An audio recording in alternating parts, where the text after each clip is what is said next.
Morning. Coffee with Dan, something that's going to raise your standards for today. And I already got my coffee, don't have it in hand. So sometimes your morning routine's got to change and you just adjust and do the best you can. I got the dog this morning on the walk. So that's where we're at. And what I really wanted to talk about actually was conditioning, the importance of conditioning. I just finished up a conditioning session this morning in the hot Florida heat here. And it always has me thinking about how I overlooked conditioning so much in my early years as a player and in my early years as a strength and conditioning coach. I think it just goes to the culture of strength and conditioning and how strength and conditioning has become just a weight room type training. And in reality, we really should be less in the weight room and more out on the field or in the track, because as lacrosse players, running is our number one mode of transportation. And so I think every athlete should have at least 3 conditioning sessions a week. Sometimes more, sometimes less, depending on the season and all that sort of stuff. But the 3 major ones would be some sort of high intensity interval once a week.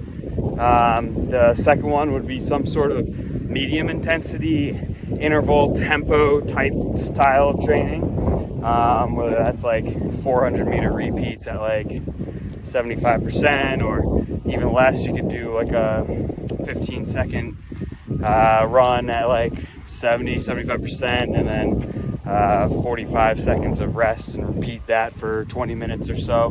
Something along those lines, tempo, medium intensity. And then the third one should be the aerobic base that you're building. So anything that's longer endurance, 45 minutes, an hour long on a bike, a jog, something like that, that's gonna, be in that zone 2-ish.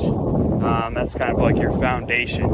And the foundation is so important because it allows you to recover quicker. The more capacity you have in your endurance and your conditioning, the better you're going to be at recovering on the field, the better you're going to be at recovering post games, the better you're going to remain injury-free, because injuries typically come when you are tired, beaten down a little bit, less recovered. And again, you're not going to avoid all of them, but having a higher level of conditioning is going to help with that.